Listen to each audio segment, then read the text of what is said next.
एक बार फिर हम आप सभी के लिए एक नई वैकेंसी के बारे में जानकारी लेकर आए हैं। यह वैकेंसी बिहार ग्रामीण कार्यालय विभाग की तरफ से ब्लॉक स्तर पर निकाली गई है। हम इस वैकेंसी से जुड़ी apply date, age limit, application fee, post details, education qualification, pay scales, exam syllabus, exam pattern, इन सभी के बारे में पूरी जानकारी देंगे। तो अगर आप भी इस वैकेंसी के लिए फॉर्म अप्लाई करना चाहते हैं तो जानकारी को ध्यानपूर्वक सुनें और वीडियो में लास्ट तक बने रहें, जिससे कि फॉर्म अप्लाई करते टाइम आपसे कोई भी मिस्टेक ना हो। इस वैकेंसी के लिए बिहार के सभी ज़िला में बहाली निकाली गई है ब्लॉक स्तर पर। तो आप जिस भी ज़िला से हैं इस वैकेंसी के लिए फॉर्म अप्लाई कर सकते हैं। इस वैकेंसी के अंतर्गत विभिन्न प्रकार के पद रखे गए हैं, जैसे कि अभियंता, लेखापाल, लेखा सहायक और भी विभिन्न प्रकार के पद हैं। तो चलिए हम लोग जानते हैं इस वैकेंसी से जुड़ी सबसे पहले पोस्ट डिटेल्स के बारे में। यह वैकेंसी बिहार ग्रामीण कार्यालय विभाग की तरफ से निकाली गई है, जिसमें टोटल 4009 पद हैं और इसके अंतर्गत विभिन्न प्रकार के पद रखे गए हैं। आप उनमें से जिस पद के लिए चाहें उस पद के लिए फॉर्म अप्लाई कर सकते हैं। सभी पद अच्छी है और सभी पद के अकॉर्डिंग ब्लॉक लेवल पर ही आप लोगों को जॉब दिया जाएगा। तो खासकर जो भी लोग बिहार से हैं वो लोग इस वैकेंसी के लिए फॉर्म अप्लाई ज़रूर कीजिए, क्योंकि बिहार में अभी वैकेंसी आ नहीं रही है। तो जो भी वैकेंसी आई है तो आप लोग फॉर्म अप्लाई ज़रूर करें, ये मौका मत गवाइए। इस वैकेंसी के अंतर्गत आपको जॉब भी बिहार के ही किसी ब्लॉक में, किसी ज़िला में दी जाएगी। यानी कि इस वैकेंसी के अंतर्गत आपको अपने ही राज्य में रोजगार दी जाएगी, क्योंकि फिर से पता नहीं कब बिहार में नई वैकेंसी दी जाएगी। चलिए नेक्स्ट इसके बाद हम लोग जानते हैं इस वैकेंसी से जुड़ी, यानी कि बिहार ग्रामीण कार्य विभाग वैकेंसी से जुड़ी एज लिमिट, आयु सीमा के बारे में। इस वैकेंसी के अंतर्गत मिनिमम एज यानी कि न्यूनतम उम्र 18 वर्ष रखी गई है और मैक्सिमम एज यानी कि अधिकतम उम्र 35 वर्ष रखी गई है। साथ ही इस वैकेंसी के अंतर्गत एज लिमिट में जाति वर्ग के अनुसार छूट भी दी गई है।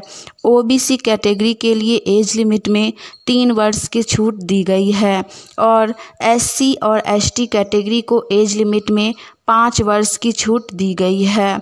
इस वैकेंसी के अंतर्गत मैक्सिमम एज अधिक है, 35 वर्ष तक है।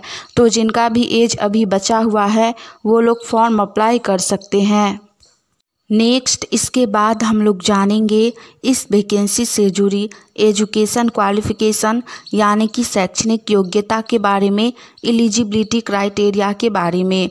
यह वैकेंसी विभिन्न प्रकार के पदों के लिए निकाली गई है और सभी पदों के लिए एजुकेशन क्वालिफ़िकेशन यानी कि शैक्षणिक योग्यता अलग अलग रखी गई है। कुछ पोस्ट के लिए क्वालिफ़िकेशन सिर्फ 10वीं पास रखी गई है, कुछ पोस्ट के लिए क्वालिफ़िकेशन 12वीं पास यानी कि इंटर पास रखी गई है और कुछ बहुत कम ऐसे पोस्ट हैं जिसके लिए क्वालिफ़िकेशन स्नातक पास यानी कि ग्रेजुएट पास रखी गई है। तो जो भी लोग 10वीं 12वीं या स्नातक पास है, जिस पोस्ट के अकॉर्डिंग फॉर्म अप्लाई कीजिएगा। आप लोग जिस पोस्ट के लिए क्वालिफाइड हैं उस पोस्ट के अकॉर्डिंग फॉर्म अप्लाई कर सकते हैं। 10वीं 12वीं और स्नातक पास सभी के लिए यह वैकेंसी है और इस पोस्ट के लिए सभी लोग फॉर्म अप्लाई कर सकते हैं। तो जो भी लोग 10वीं 12वीं स्नातक कुछ भी पास हैं वो लोग फॉर्म अप्लाई ज़रूर कीजिए। अगर आप सभी को यह जानकारी अच्छी लगी तो वीडियो को लाइक कीजिए। साथ ही आप लोग गवर्नमेंट जॉब की तैयारी कर रहे हैं और आने वाली ऑनलाइन या ऑफलाइन सभी प्रकार की वैकेंसी की जानकारी सबसे पहले जानना चाहते हैं तो चैनल को सब्सक्राइब करके नोटिफिकेशन ऑन कर लीजिए। हम इस चैनल के माध्यम से प्रत्येक दिन नई आने वाली वैकेंसी की जानकारी सबसे पहले लेकर आते हैं। चलिए नेक्स्ट इसके बाद हम लोग जानते हैं इस वैकेंसी से जुड़ी एग्ज़ाम सिलेबस यानी कि एग्ज़ाम पैटर्न के बारे में कि एग्ज़ाम ऑनलाइन होगा या ऑफलाइन, एग्ज़ाम में कितने क्वेश्चन पूछे जाएंगे। आप सभी जान लीजिए कि आप लोगों का इस वैकेंसी के अंतर्गत यानी कि बिहार ग्रामीण कार्य विभाग वैकेंसी के अंतर्गत एग्ज़ाम आप लोगों का ऑफलाइन लिया जाएगा। एग्ज़ाम अपने ज़िला में ही लिया जाएगा। आप लोग जिस ज़िला से रहिएगा उसी ज़िला के अंतर्गत एग्ज़ाम लिया जाएगा या फिर पास के किसी दूसरा जिला में एग्ज़ाम लिया जाएगा।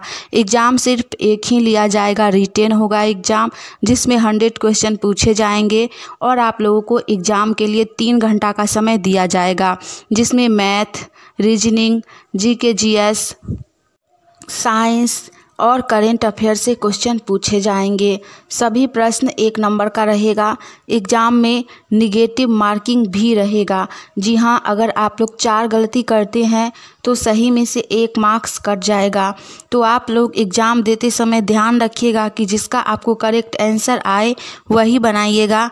अपना मन से ऐसे ही टिक नहीं कीजिएगा, नहीं तो आपका सही में से भी मार्क्स कट के बहुत कम हो जाएगा। साथ ही यह बिहार की वैकेंसी है तो इसमें जीके जीएस में सबसे अधिक प्रश्न जीके जीएस से ही पूछे जाएंगे जिसमें बिहार से लगभग 10 से 15 क्वेश्चन पूछे जाएंगे जिसमें बिहार से पड़ोसी देश के बारे में, बिहार की नदियों के बारे में, बिहार की जनसंख्या के बारे में, 2011 की जनगणना के बारे में, इन सभी से जीके जीएस में सबसे अधिक प्रश्न आएंगे। तो आप लोग ध्यान रखिएगा, बिहार का प्रश्न 10 से 15 रहेगा। तो आप लोग बिहार के लिए अलग से एक जीके जीएस का बुक आता है, आप लोग वो अच्छे से पढ़ लीजिएगा क्योंकि बिहार से प्रश्न रहेंगे, क्योंकि यह बिहार की वैकेंसी है। तो आप लोग ध्यान से जीके जीएस टॉपिक वाइज अच्छे से पढ़िएगा। साथ ही साइंस में फिजिक्स, केमिस्ट्री और बायोलॉजी सभी से प्रश्न रहेंगे।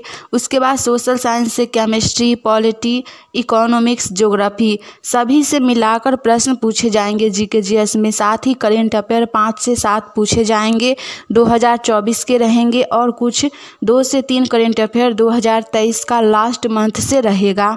तो आप लोग करेंट अफेयर भी पढ़ लीजिएगा। एग्ज़ाम में ज़्यादा हार्ड क्वेश्चन नहीं पूछा जाएगा, तो आप लोग आराम से एग्ज़ाम दे दीजिएगा। साथ ही जो लोग फॉर्म भरिएगा इस वैकेंसी के लिए वो लोग अभी से ही पढ़ाई की तैयारी में लग जाइए एग्ज़ाम के प्रिपरेशन में, क्योंकि आप लोगों को 3 महीना से अधिक एग्ज़ाम की तैयारी के लिए समय नहीं दिया जाएगा। साथ ही इस वैकेंसी के लिए जानकारी न्यूज़पेपर यानी कि समाचार पत्र के माध्यम से दी गई है, आप लोग स्क्रीन पे देख सकते हैं। अभी इस वैकेंसी के लिए फॉर्म अप्लाई स्टार्ट नहीं हुआ है। इस वैकेंसी के लिए फॉर्म अप्लाई स्टार्ट जुलाई स्टार्टिंग से या फिर लास्ट से हो जाएगा। जैसे ही इसका अप्लाई स्टार्ट होगा हम आप सभी के साथ एक नए वीडियो में जानकारी लेकर आएंगे।